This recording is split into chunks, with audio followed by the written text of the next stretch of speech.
लोकसभा चुनाव से पहले विपक्ष की मुश्किलें बढ़ती जा रही है। विपक्षी दल एकजुट होकर पीएम मोदी के सामने अपना अस्तित्व बचाने की कोशिश कर रहे हैं।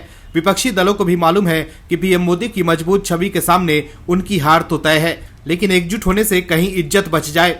विपक्ष के एकजुट होने के बाद भी बीजेपी ने 400 पार का नारा दिया है, तो दूसरी तरफ कांग्रेस के लिए 50 पार करना भी मुश्किल हो सकता है। ऐसे में आप समझ सकते हैं कि इस वक्त देश में मोदी लहर नहीं, मोदी की सुनामी चल रही है और मोदी की सुनामी को देखते हुए विपक्षी नेता बीजेपी का दामन थाम रहे हैं। राहुल गांधी यात्रा निकाल रहे हैं, लेकिन राहुल की यात्रा जहां से गुजर रही है वहां के कांग्रेस के बड़े नेता इस्तीफा देकर बीजेपी का दामन थाम रहे हैं। वहीं कोर्ट से भी विपक्षी नेताओं को झटका लग रहा है। चुनाव से पहले आम आदमी पार्टी के मुखिया अरविंद केजरीवाल भी एक्सपोज हो गए हैं। केजरीवाल के लिए कोर्ट से ऐसी बुरी खबर आई है कि आप नेता के लिए बोलना मुश्किल हो गया है। कैसे कांग्रेस में मची है भगदड़ और कैसे केजरीवाल हो गए हैं बेनकाब, बताते हैं आपको सब कुछ इस रिपोर्ट में। तो बने रहिए वीडियो में अंत तक और देखिए हमारी ये खास रिपोर्ट।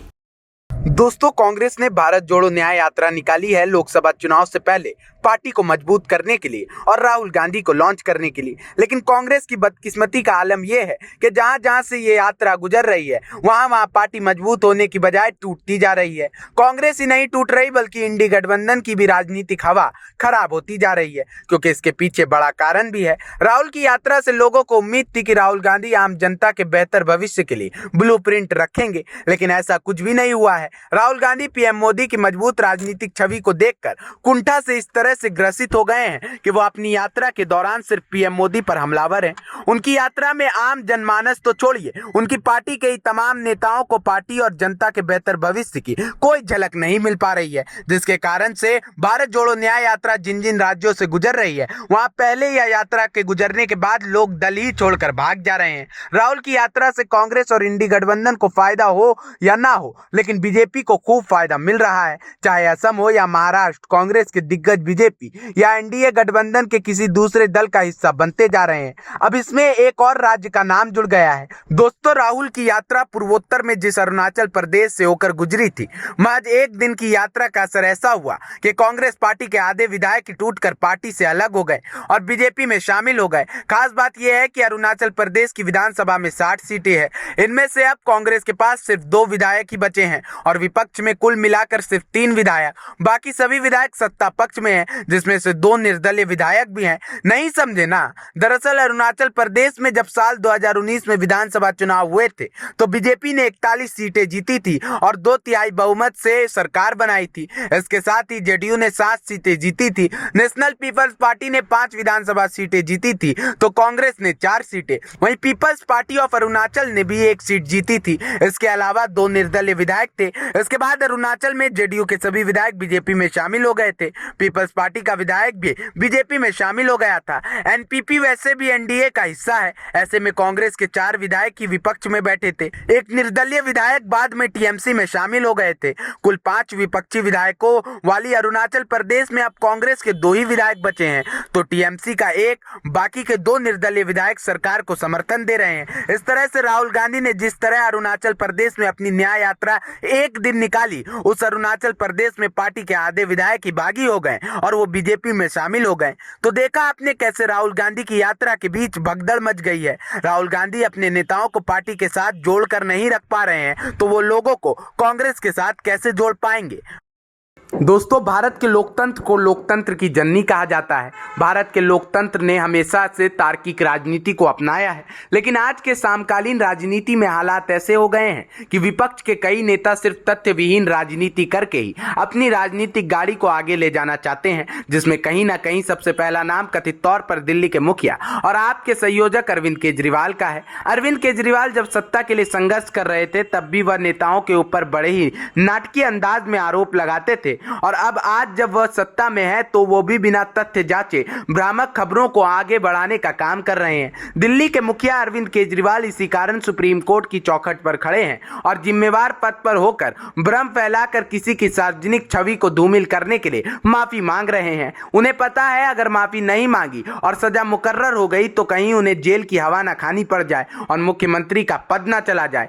दरअसल आम आदमी पार्टी की मुश्किलें बढ़ती जा रही है। लोकसभा चुनाव से पहले पार्टी के मुखिया अरविंद केजरीवाल की पोल खुल गई है कि कैसे केजरीवाल राजनीतिक फायदे के लिए झूठ का सहारा लेते हैं। लेकिन केजरीवाल भूल गए थे कि वो बीजेपी से पंगा ले रहे हैं। बीजेपी के सामने केजरीवाल की ब्लेम गेम वाली राजनीति फेल हो जाती है और इस बार भी वही हुआ है। बीजेपी आईटी सेल से जुड़े मानहानि केस में दिल्ली के मुख्यमंत्री अरविंद केजरीवाल ने अपनी गलती स्वीकार की है। आम आदमी पार्टी के राष्ट्रीय संयोजक अरविंद केजरीवाल ने सुप्रीम कोर्ट में कहा कि उन्हें कथित अपमानजनक वीडियो को रिट्वीट करके गलती की। इसके बाद सुप्रीम कोर्ट ने ट्रायल कोर्ट में इस केस की सुनवाई पर 11 मार्च तक रोक लगा दी है। केस को रद्द करने की याचिका हाईकोर्ट से खारिज हो जाने के बाद केजरीवाल ने सर्वोच्च अदालत का दरवाजा खटखटाया है।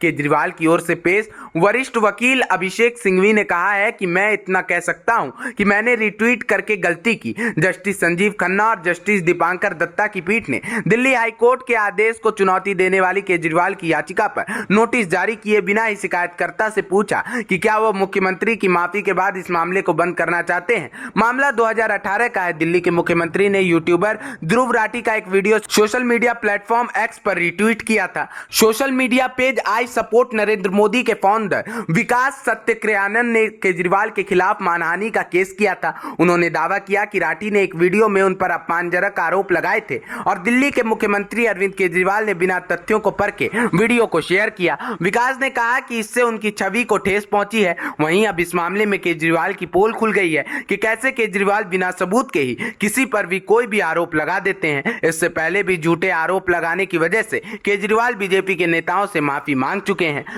आम आदमी पार्टी के मुखिया अरविंद केजरीवाल की मुश्किलें बढ़ती जा रही है। शराब घोटाले मामले में केजरीवाल ईडी से बचने की कोशिश कर रहे हैं, लेकिन केजरीवाल की मुश्किलें बढ़ती जा रही है। ईडी ने ऐसा शिकंजा कसा है कि केजरीवाल की नींद गायब हो गई है। दोस्तों, जब केजरीवाल सत्ता के लिए संघर्ष कर रहे थे तो वो कहते थे कि जो भी नेता किसी न किसी संवैधानिक पद पर या सत्ता में रहकर किसी न किसी लाभ के पद पर है और उस पर किसी तरह का आरोप लगता है तो उसे तुरंत अपने पद से इस्तीफा दे देना चाहिए। केजरीवाल अपने सत्ता संघर्ष के समय बहुत राजनीतिक सुचिता की बहुत बड़ी बात बोला करते थे, लेकिन धीरे धीरे शायद केजरीवाल साहब ने उसी राजनीतिक सुचिता की गठरी एक से कोने में छुपा दी है, जिसका पता वो खुद भूल गए हैं। अरविंद केजरीवाल को लोग अब भगोड़ा कहने लगे हैं और उन्हें नोबेल पुरस्कार दे देना चाहिए, ऐसी भी मांग उठने लगी है। दिल्ली शराब घोटाले से जुड़े कथित मनी लॉन्ड्रिंग के मामले में पूछताछ के लिए प्रवर्तन निदेशालय ने दिल्ली के मुख्यमंत्री अरविंद केजरीवाल को 7वां समन भेजा है, जिसे आम आदमी पार्टी के संयोजक ने दरकिनार कर दिया है। ईडी के 7वें समन पर केजरीवाल ने मीडिया में कहा है कि ईडी और सरकार दबाव बना रही है। वो चाहते हैं कि हम इंडिया गठबंधन तोड़ दे, लेकिन हम ऐसा नहीं करेंगे। ईडी बार बार बुलावा भेज रही है, कोर्ट के ऑर्डर्स भी नहीं मान रही है। ऐसे में सुनिए केजरीवाल ने क्या कहा। वहीं इस मामले पर बीजेपी ने केजरीवाल पर निशाना साधा है। बीजेपी के प्रवक्ता शहजाद पूनेवाला ने कहा है कि अरविंद केजरीवाल ईडी के एक और समन पर जांच में शामिल नहीं हुए और 7वें समन का जवाब नहीं दिया गया। ऐसे में पीड़ित होने का कार्ड खेलने के लिए उन्हें नोबेल पुरस्कार देना चाहिए। पहले आप भ्रष्टाचार करते हैं, फिर अत्याचार चिल्लाते हैं। बीजेपी प्रवक्ता ने कहा कि अरविंद केजरीवाल का मानना है कि दिल्ली के मुख्यमंत्री के रूप में जो उन्होंने कारनामे किए हुए हैं उसके लिए उन्हें नोबेल प्राइज मिलना चाहिए। अपने मुंह मियां मिट्ठू का अगर कोई परिचायक है तो ये केजरीवाल है। हम इस बात को स्वीकार करते हैं कि उन्हें नोबेल प्राइज मिलना चाहिए, लेकिन किसका? भ्रष्टाचार का। दवा से लेकर दारू, मोहल्ला क्लिनिक से लेकर शराब का ठेका, बस से लेकर कक्षा, शीश महल से लेकर शराब घोटाला, हर जगह ऐसा कोई विभाग नहीं जिसको केजरीवाल कंपनी ने ठगा और लूटा नहीं। वहीं ईडी के 7वें समन पर आपका कहना है कि अरविंद केजरीवाल ईडी के सामने पेश नहीं होंगे। पार्टी का कहना है कि अभी ये मामला कोर्ट में और इसकी सुनवाई 16 मार्च को होनी है, तब तक इंतजार करना चाहिए। इसके साथ ही आपने बीजेपी पर आरोप लगाते हुए कहा है कि अरविंद केजरीवाल के ऊपर इंडिया गठबंधन को छोड़ने का प्रेशर बनाया जा रहा है। हम इसे नहीं छोड़ेंगे। मोदी सरकार हम पर दबाव ना बनाए। तो देखा आपने कैसे ईडी के समन से केजरीवाल इतने खौफ में हैं कि उन्हें ईडी के सामने जाने की हिम्मत नहीं हो रही है।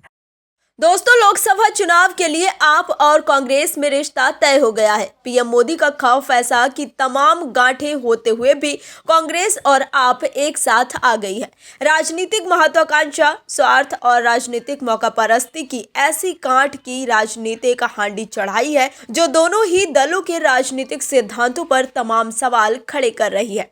लेकिन इस समझौते में सबसे ज्यादा समझौता करते दिखे दिल्ली के सीएम अरविंद केजरीवाल और उनका दल आम आदमी पार्टी, जो आप कांग्रेस को हीन नजरों से देख रहा था। वहीं आप अपना अस्तित्व बचाने के लिए कांग्रेस की शरण में जाकर बैठ गया। जो आप कांग्रेस को राजनीतिक रूप से कमतर आंक रहा था, उसका खुद का अस्तित्व कितना खोखला है, आज इस गठबंधन से पता चल गया पूरे देश को। दिल्ली के सीएम और आपके नेता जो कह रहे थे कि बीजेपी को टक्कर सिर्फ केजरीवाल और आप ही दे सकती है, अपने जन्म के तीसरे लोकसभा चुनाव के दौरान ही समझ आ गया कि वो अभी देश की राजनीति में ठीक से उगे भी नहीं है। तभी तो जो आप कांग्रेस को हे नजर से देख रही थी, वो कांग्रेस के आगे नतमस्तक दिखती है। बीजेपी को टक्कर देने के लिए आम आदमी पार्टी और कांग्रेस ने 5 राज्यों में मिलकर लोकसभा चुनाव लड़ने का फैसला किया है। सीट शेयरिंग की घोषणा भी कर दी है। पंजाब को छोड़कर दोनों ही दल दिल्ली, गुजरात, गोवा, चंडीगढ़ और हरियाणा में मिलकर चुनाव लड़ेंगे। कई दौर की बैठकों और रायशुमारी के बाद इस पूरी डील को 7 से 39 के फॉर्मूले पर लॉक कर दिया गया है। यानी कुल 7 सीटों पर आम आदमी पार्टी तो 39 सीटों पर कांग्रेस चुनाव लड़ेगी।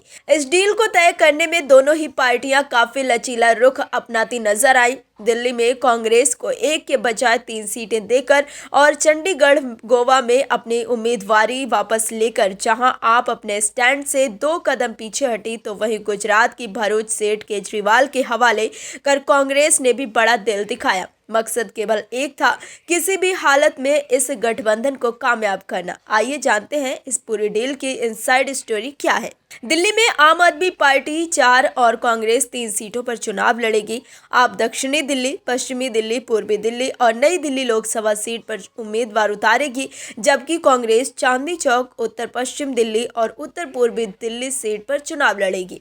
गुजरात में लोकसभा की कुल 26 सीटें हैं। यहां अधिकतर सीटों पर कांग्रेस चुनाव लड़ेगी, लेकिन भरूच की जंग आम आदमी पार्टी ने जीत ली है। यहाँ 26 में से 24 पर कांग्रेस और 2 पर आम आदमी पार्टी चुनाव लड़ने का फैसला कर चुकी है। हरियाणा में कुल 10 लोकसभा सीटें हैं और फिलहाल सभी बीजेपी के पास हैं। यहां से कांग्रेस 9 सीटों पर चुनाव लड़ेगी, जबकि आप कुरुक्षेत्र में अपना उम्मीदवार उतारेगी। इसके अलावा चंडीगढ़ में भी आम आदमी पार्टी पीछे हटती नजर आई है। चंडीगढ़ की तरह गोवा में भी आम आदमी पार्टी ने कांग्रेस को समर्थन देने का फैसला किया है और दोनों सीटों पर कांग्रेस ही अपना उम्मीदवार उतारेगी। तो देखा आपने कैसे आम आदमी पार्टी ने कांग्रेस के सामने सरेंडर कर दिया है। Bureau report, OMH news. और भी वीडियोस देखने के लिए चैनल को सब्सक्राइब करें और बेल आइकन को दबाएं।